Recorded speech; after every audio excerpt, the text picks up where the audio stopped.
ఇవన్నీ వచ్చిన తర్వాత మనం వాటిని అడుగుతుంటే అవే చెప్తున్నాయి మనకి చరిత్రను కదా. మనుషులకు మనకు తెలియని విషయాలు ఇవన్నీ పాఠాల్లో లేవు. ఇవన్నీ ఎక్కడున్నాయి?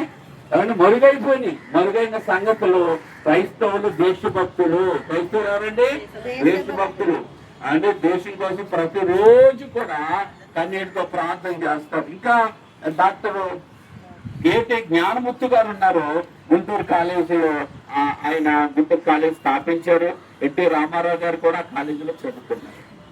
మన ముఖ్యమంత్రిగా చేసిన ఎన్టీ రామారావు కూడా ఆ కాలేజీలోనే ఆయన చదువుకున్నారు అనమాట. ఇలాగ ఎంతో మంది చదువును అందించారు అనమాట. అలాగే రెవరెండ్ చార్లెస్ ఆండ్రస్ గారు, ఈయన కూడా స్వతంత్ర పోరాటంలో పాల్పంచుకున్నారు. రెవరెండ్ ఆర్ఆర్ కిట్నా గారు, ఈయన కూడా స్వతంత్ర పోరాటంలో పాల్పంచుకున్నారు. రెవరెండ్ డాక్టర్ జేడి సండర్లాండ్ గారు, ఈయన కూడా స్వతంత్ర పోరాటంలో పాల్పంచుకున్నారు. ఇంకా ఇలాంటి వాళ్ళు ఎంతో మంది ఉన్నారు, మనం చెప్పుకోవడానికి సమయం లేదు. కానీ క్రైస్తవులు అండ్ దేశంలో మరి స్వతంత్ర పోరాటంలో పాల్పంచుకున్నారా అంటే బ్రిటిష్ వాళ్ళు అంటున్నారు. మన బ్రిటిష్ వాళ్ళు మనకి ఎవరు?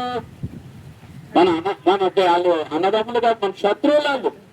మరి బ్రిటిష్ వాళ్ళు శత్రువులు, మనకి ఎవరు మిత్రులు అంటే మిషనరీలు. ఇది చూడండి, కాకినాడలో మెక్లర్ హై స్కూల్ ఉంది. వారు మిషనరీస్, వారు ఆస్తుపాస్తులు అన్ని అమ్మేసి 40 ఎకరాలు కొని గొప్ప సేవ చేశారు మెక్లార్న్ గారు.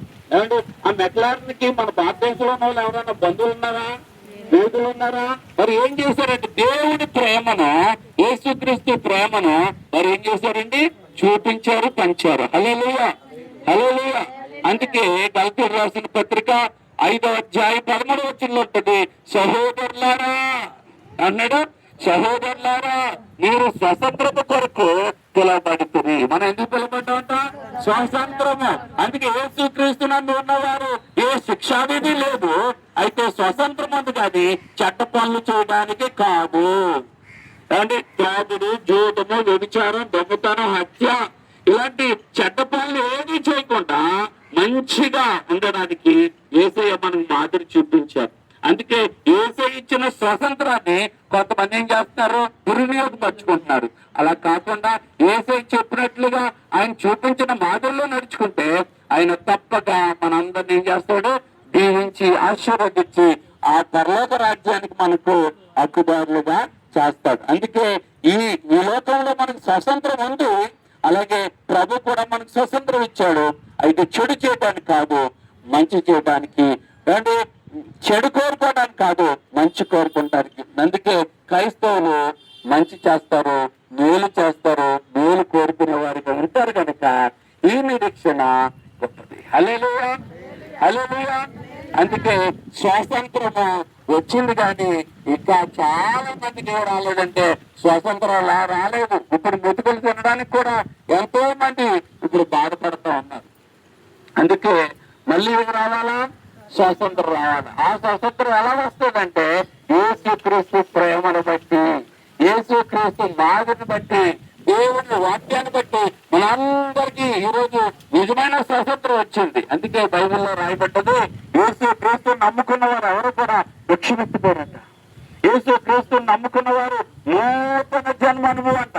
అందుకే యేసుక్రీస్తు నమ్ముకోవడం అంటే ఏమంటే, యేసుక్రీస్తు నమ్ముకోవడం అంటే మతం మారడం కాదు, మనస్సు మారడం. ఏంటి?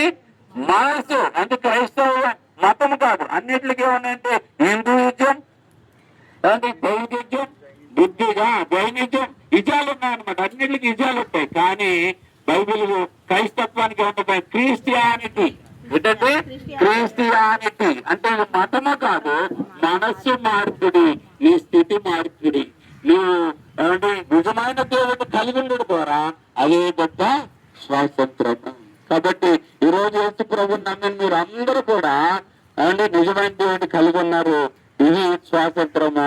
ఈ స్వాతంత్రము మనలను సిగ్గుపరచదు. ఏం చేయదండి? సిగ్గుపరచదు. హల్లెలూయా. ఈ మాటలను యేసుక్రీస్తు నామములో దీవించి ఆశ్రయించి మనలను ఆయనకు సాక్షులుగా నిలబెట్టును గాక. ఆమేన్, ఆమేన్. బోలో క్రీస్తు మహారాజుకి, రాజుల రాజుకి, ప్రభుల ప్రభుకి, రానన యేసయ్యకు. హల్లెలూయా. మంచిది. ఇప్పుడు మరి జెండా వందనం చేద్దాం.